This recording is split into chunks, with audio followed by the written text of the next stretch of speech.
이후를 살펴보는 시간 AS 뉴스입니다. 여고생들과 성관계를 맺어온 학교 전담 경찰관 2명, 그리고 이 사실을 알면서도 쉬쉬하며 사표를 수리해준 부산경찰청. 지난주 이 사건이 우리 사회를 뜨겁게 달궜죠.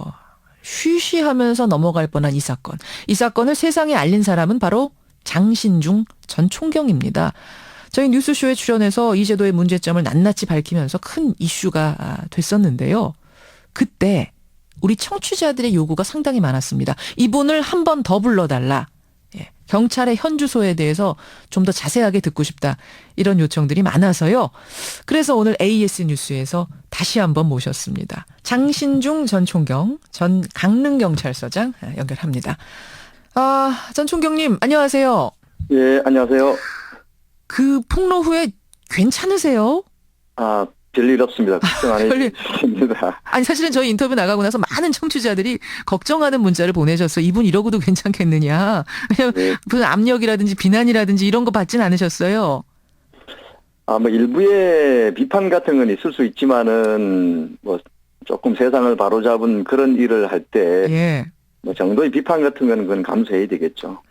다행입니다. 우선 학교 전담 경찰관제도 이 문제가 터진 지 열흘 만인 어제 강신명 청장, 경찰청장이 개선책을 내놨습니다. 예. 첫 번째는 이 학교 전담 경찰관제 스쿨 폴리스 전원을 상담 전문가로 교체하겠다. 이런 대책. 네.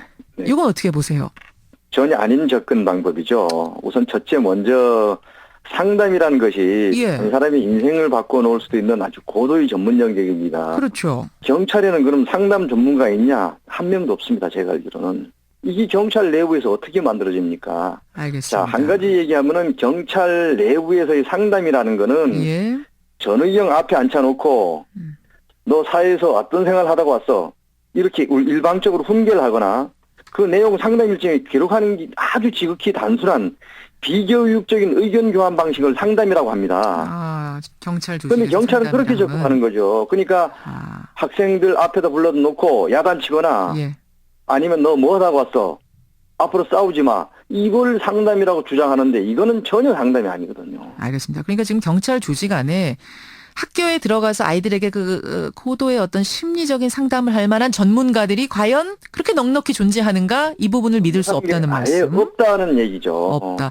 또 하나의 대책은 성별을 분리시키겠다는 거예요. 그러니까 남학교엔 남자 경찰관, 여학교엔 여자 경찰관, 남녀공학은 남녀 2인 1조 경찰관. 이 방법은 어떻게 보세요? 자, 만약에 남자 학교에 남자 경찰관, 여자 학교에 여자 경찰을 한다고 문제가 안 생깁니까? 그리고 남녀공학이 대부분인데 남자 경찰관, 여자 경찰관을 배치한다고 해서 두 사람이 꼭 한 학생을 같이 만날까요?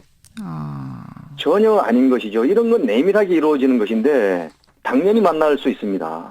은밀하게 이루어지는 건데 그걸 어떻게 통제하겠다는 겁니다. 알겠습니다. 예, 장신중 전 총경의 생각입니다. 이 방법만 옳고 다른 건 다 그르다 할 수는 없지만 그렇죠. 이 제도를 앞장서서 문제 제기한 분이 보시기에는 지금 나온 대책들이 다 미봉책. 과연 이게 맞느냐 이런 의문이 든다는 말씀이에요. 그렇습니다. 그나저나 총경님, 지난주에 짧은 인터뷰를 나누면서도 저는 이분이 하고 싶은 얘기가 굉장히 많을 것 같다 이런 느낌을 받았는데 그 학교 폴리스 제도로 비롯된 그 경찰 조직의 홍보 문제 말고도 또 꼭 지적하고 싶은 부분, 꼭 짚고 가야만 할 부분이 있습니까? 정말 많죠. 우리 그 경찰 내부의 권위주의 관행은 이루 말할 수 없이 많습니다. 특히 가장 대표적인 것이 우리 경찰 내부의 계급 지상주의라고 할 수 있거든요. 계급 지상주의. 아니 경찰은 당연히 계급이란 게 존재해야 되는 거 아닙니까? 당연히 존재해야죠. 예.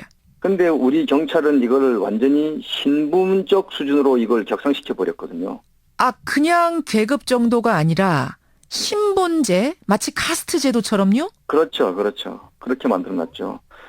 계급으로 모든 것을 구분을 합니다. 심지어 먹는 것도 따로 먹고. 먹는 걸 따로 먹는다는 게 무슨 말씀이에요? 식당도 따로 하고. 쉽게 해서 이거를 간부, 비간부로 나누어서 간부들은 다른 식당, 비간부들하고 같이 밥 먹을 수 없다. 간부들은 따로 떨어져 있기 때문에 간부용 숙직실, 비간부용 숙직실. 심지어 간부용 목욕탕, 비간부용 목욕탕. 그 목욕도 같이 못 합니까? 그러니까요. 간부용 목욕탕, 비간부용 목욕탕, 간부용 식당, 간부용 숙소 다 따로 있다고요? 그렇죠. 지금은 이제 비간부란 말을 워낙 이건 잘못된 얘기를 해서 지금은 잘 사용하지 않는데 예. 얼마 전까지만 해도 버젓이 비간부용 숙직실이라고 하는 그 표찰까지 써붙였을 정도니까요. 아니 근데 이게 어떤 예우 차원 더 어려운 일을 하는 사람에 대한 어떤 예우 차원에서 그럴 수도 있지 않겠느냐 뭐 이렇게 생각할 수는 없습니까? 자, 근데 직무를 구분한다는 거는 제가 동의할 수 있습니다. 예. 자, 그런데 과연 이런 사적 영역에까지 이걸 구분하는 것이 맞나요? 그게 사적 영역까지. 그렇죠. 그럼 이 뭐 간부용 목욕탕 식당 정도가 아니라 다른 식으로 나타나는 어떤 특권, 횡포, 권위주의 또 있습니까? 사적 영역에. 자, 경무관 이상 계급을 가진 사람들에게는 소위 말하는 이제 부속실 직원이라고 한 명씩 달립니다. 경무관이면은 어느 정도 수준을 경무관이라고 하는 거예요? 경무관이 총경 위의 계급이라고 보시면 돼요. 서장 그 위의 계급. 파출소장, 경찰서장 그것보다도 더 위를 경무관. 그렇죠. 예. 거기부터는 아까 뭐가 나온다 그러셨죠? 개인 비서 역할을 하는 비서가. 직원이 배치가 되는데 예. 부속실 직원이라 합니다. 예. 자, 그런데 이 사람을 현장 경찰관들은 따까리라고 불러요. 따까리요. 이거 방송용으로 적합한 용어는 아닙니다만 어떤 의미인지는 알겠네요. 예. 자, 그 사람들이 어떤 일을 하면은 예. 상급자의 가정사를 비롯해서 공적 영역은 얘기할 필요가 없고요. 예. 가정사를 비롯하여서 사적인 모든 일을 도맡아 합니다. 그리고 가정사라 하면 어떤 것들까지 돕는다는 말씀이세요? 집안일까지 도와준다는 거죠. 집안일, 아이들 과외 이런 것까지? 심지어 그런 거 하는 경우도 있고요. 자, 그리고 퇴근 후 술자리, 귀가해서 잠들 때까지 모든 걸 도맡습니다. 그리고 심지어 예. 밥 먹고 나면 칫솔 들고 대기하고 이빨 이쑤시개 들고 화장실 앞에까지 쫓아가서 갖다 바치는 게 바로 우리 경찰 내부 부속실 직원들이 하는 역할입니다.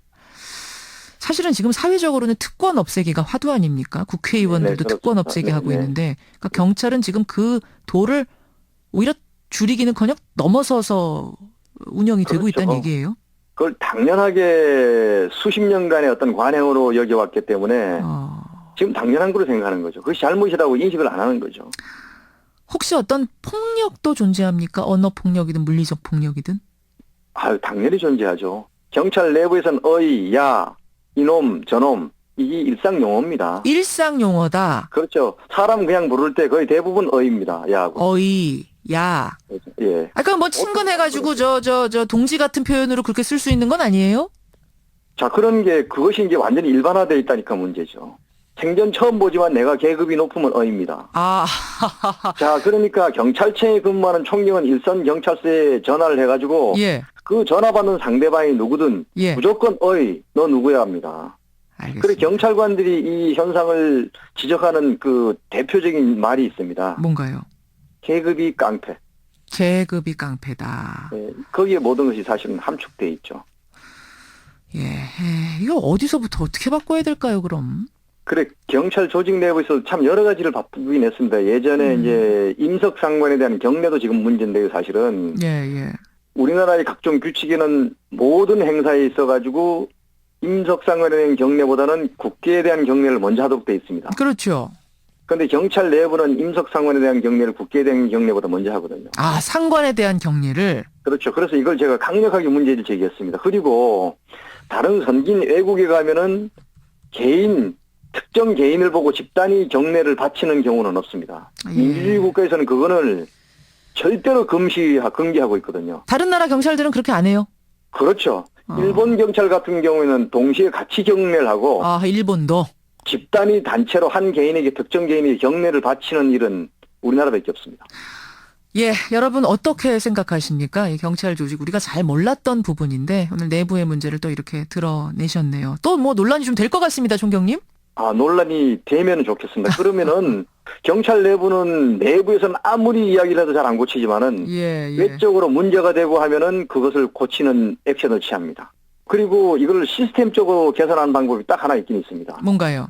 경찰관들에게 노동조합이나 직장협의회 결성을 가능하게 해줘서 서로 견제하도록 하면은 이 잘못된 문화는 가장 빠른 시일 내에 개혁될 수 있습니다. 여기까지 말씀 듣겠습니다. 총경님. 네. 오늘 고맙습니다. 예, 고맙습니다. 경찰 내부의 문제를 또 오늘 이렇게 하나 끄집어내셨네요. 장신중 전 총경이었습니다.